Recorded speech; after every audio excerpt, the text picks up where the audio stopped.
Give you a briefing about the institution? All I know is it's a mental hospital. For the criminally insane. What if everything you believed was a mere fabrication of your mind or a labyrinth of illusions?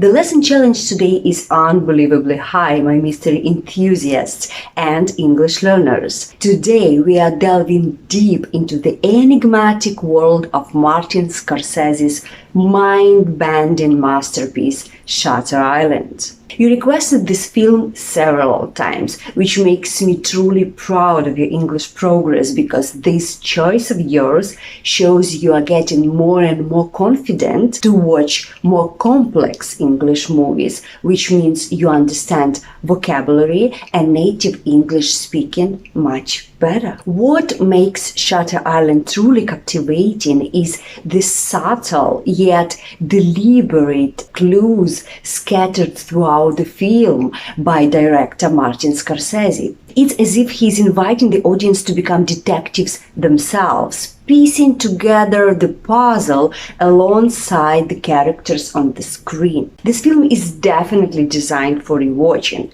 We are going to uncover the hidden clues in the movie and also go through interesting vocabulary for you to be able to watch it easy in English and remember the vocabulary for your easy English speaking. Set in the 1950s, Shutter Island follows the story of two U.S. Marshals, Teddy Daniels and Chuck All, as they investigate the disappearance of a patient from a remote psychiatric facility on Shutter Island. The movie went to emotional depths that I never even thought it was going to go to. And I don't think any of us really were prepared for the depths that we needed to go to in this film. You okay, boss? Yeah, I'm fine. I just can't stomach the water. Neil and I went through like this crazy journey. It was 6 months in rain. We were wet the whole time. We had wetsuits on underneath our clothes. Let's start with the name. What does it mean, shutter? Why the film is called like that? Shutter is a person or thing that shuts, which means closes something. Also, shutters are the window covers that you can close or open. So by the name we understand that there are people there who cannot leave the island. They are kind of closed, trapped in there. Pull yourself together, Teddy. Pull yourself together. Right at the beginning we see Teddy, who is kind of seasick, and he says to himself, pull yourself together. That's not the first time we hear this expression. It means to take control of your feelings and behave in a calm way. You can use it anytime if you or someone else loses control over themselves. This phrase is great for practice and review reflexive pronouns. Words like myself, yourself, himself, herself, itself, ourselves, yourselves, and themselves. They refer back to a person or thing. For example, he has to pull himself together. She cannot pull herself together, and so on and so forth. What about you? You got a girl? Babe? I was. She died. Teddy is a lonely widower who still misses his wife. Oh my goddamn cigarettes. Oh yeah. Have one of mine. Teddy doesn't have his own cigarettes and a lighter. That's another clue in the film that is set right from the beginning. But why? Government employees will rob you blind. Government employees will rob you blind. He says it to get Teddy's attention away from the topic. The idiom rob someone blind means to steal everything someone owns, usually in a deceitful way. It's used quite often in situations when you feel you pay too much for something. For example, another $100 fees? They are robbing me blind. The dock. It's the only way on or off. We'll be casting off as soon as you two are ashore. If a boat casts off, it leaves the shore. Here you see a complex sentence that represents the future. However, after the preposition as soon as, there is present simple that is used to express the future tense. It's future time clause. In its structure, after the prepositions when, before, after, as soon as, still, until, we use present simple and not the future tense. It's a very common mistake of non-native English speakers. That's why I'm mentioning it for you to pay attention to it when you hear sentences like this one. We will be casting off as soon as you are ashore. Examples. She will call me when she arrives. I will finish it before you come home. Kids will not go to bed till you read them a story. Make some more examples of your own for you to never ever make this common mistake of using future tense after those prepositions. I'd appreciate it if you'd hurry up about it. Why? Storm's coming. The captain mentions the storm, and it's another clue for us to remember. Boys seem a little on edge, Mr. McPherson. Right now, Marshal, we all are. The guards are not friendly at all. That's why Teddy says, your boys seem a little on edge. This phrase means to be nervous or worried. It's used to say that someone is having feelings of being worried and afraid about what might happen. That feeling is towards Teddy. And it's also another clue for us to realize that something is off. You act like insanity is catching. You're hereby required to surrender your firearms.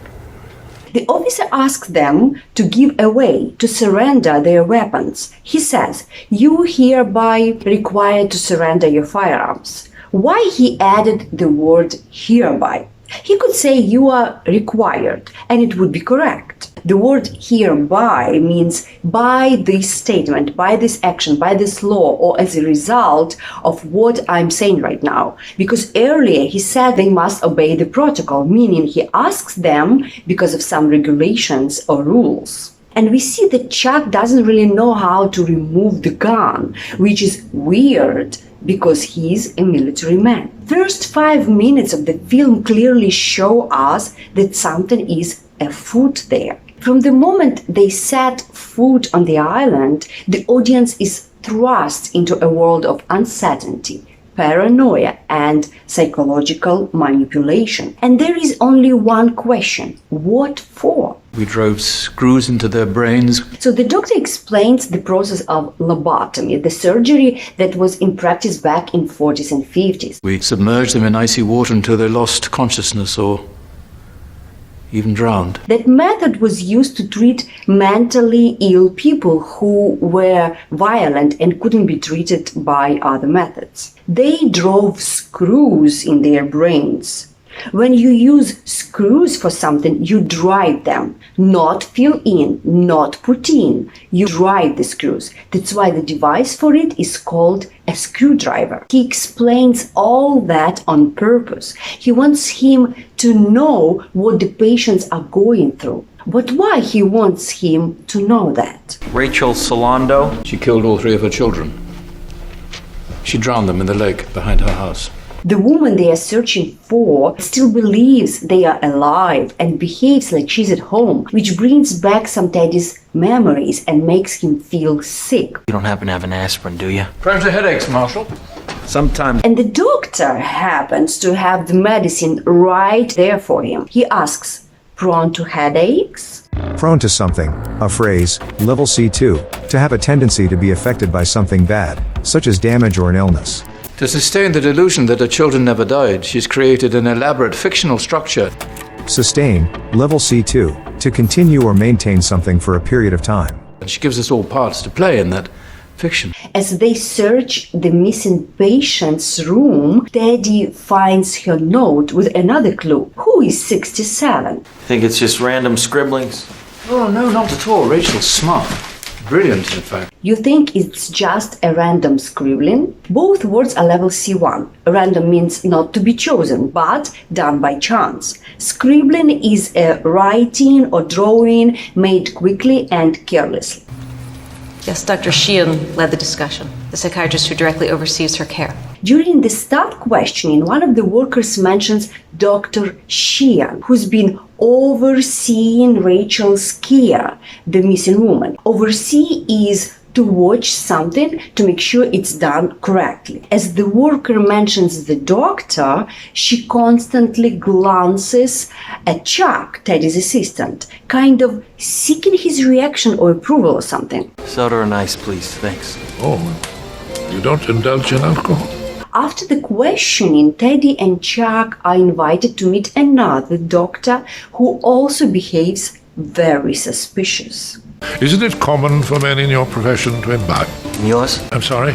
You don't indulge in alcohol? Isn't it common for people of your profession to imbibe? These words, indulge and imbibe, are also words of level C1. If you say indulge in something, you mean you allow yourself to have something enjoyable. For example, indulge in little nostalgia, indulge passion for skiing. Imbibe means to drink alcohol. So the sentence, I don't really drink alcohol, is level B1. But if you say, I don't indulge in imbibing, it is already level C1. What's that? Iced tea in your glass there? Excellent, Marshal.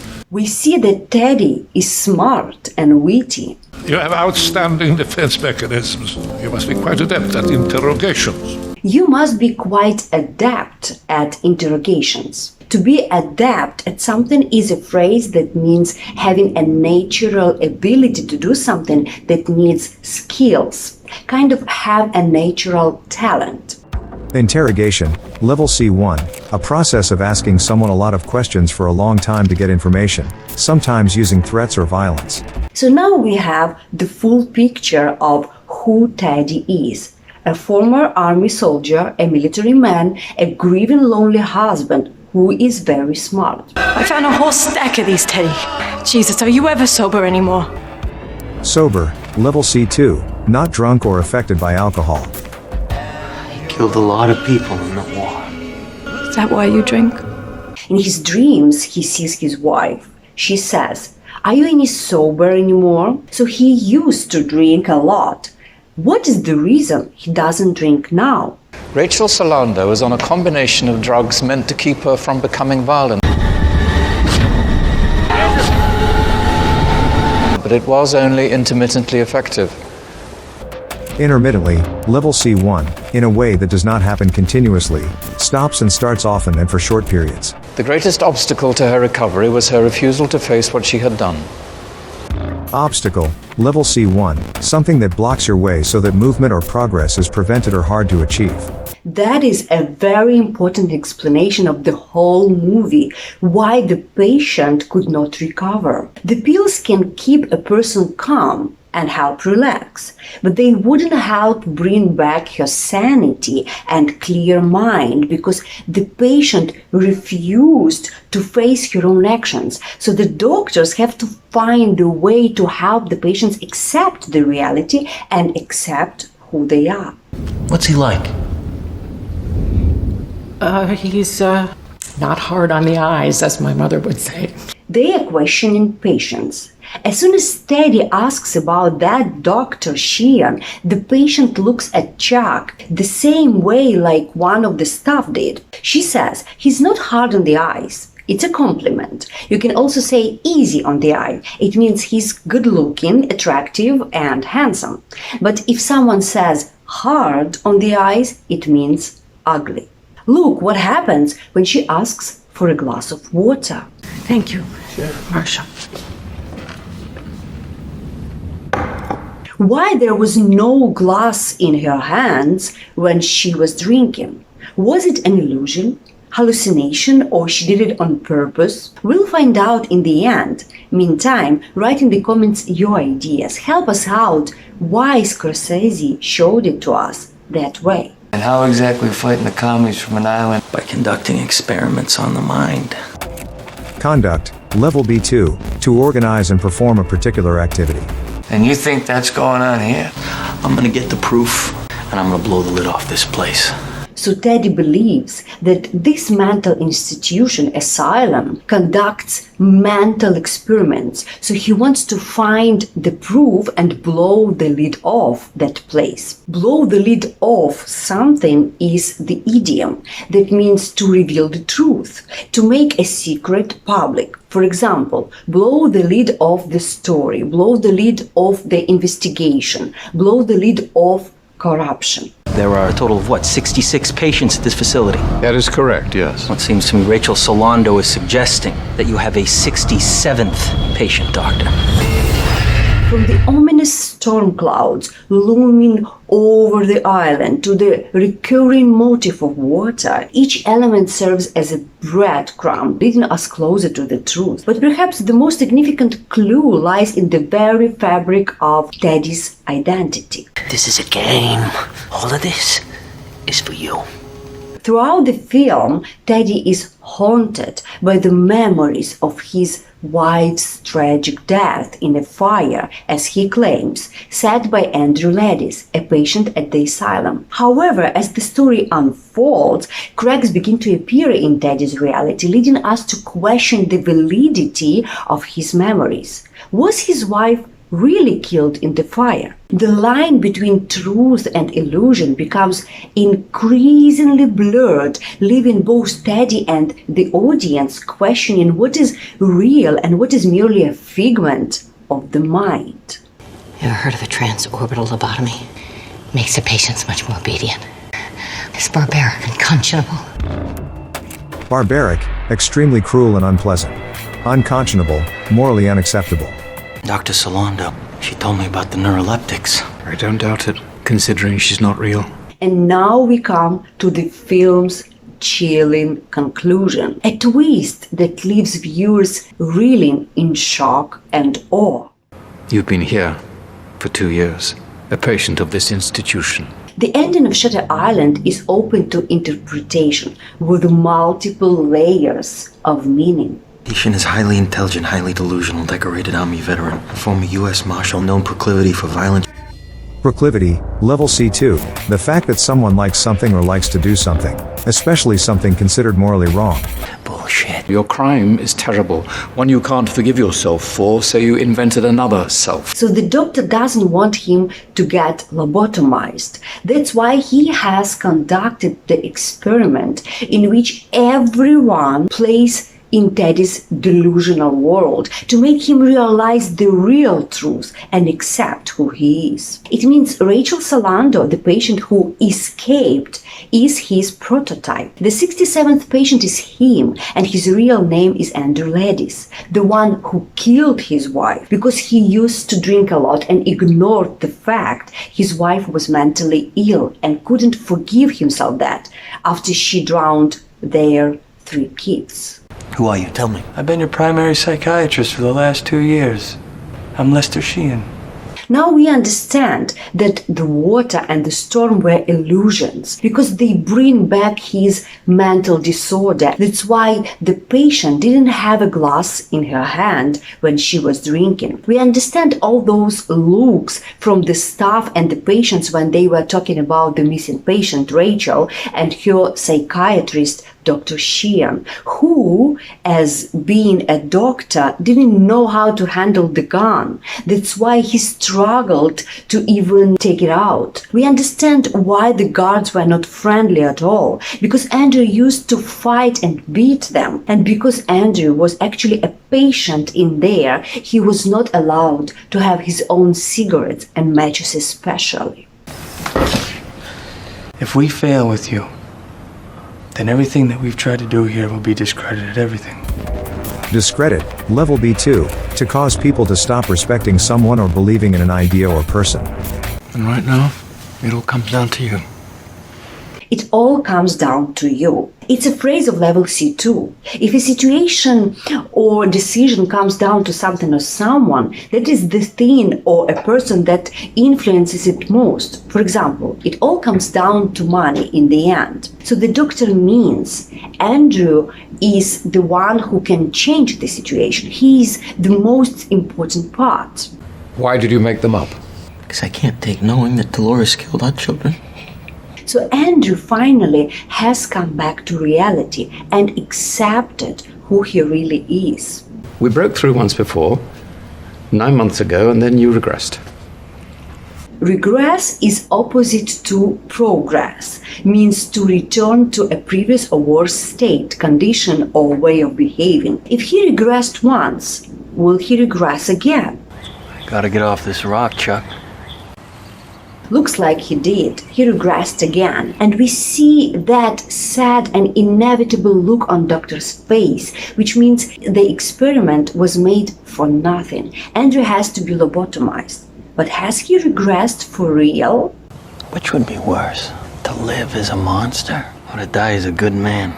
These words have made Dr. Sheehan wonder if Andrew has regressed again or he's just pretending, that he has actually accepted the reality but still chooses to be lobotomized because he thinks of himself as a monster. And the experiment was actually successful. He's walking calmly towards the doctors to be taken into surgery. Some see it as a tragic revelation of Teddy's descent into madness, while others view it as a commentary on the fragility of the human psyche. Whatever your interpretation may be, one thing is certain: Shutter Island is a psychological masterpiece, brilliantly created and played by Leonardo DiCaprio and everyone in the film. What is your conclusion?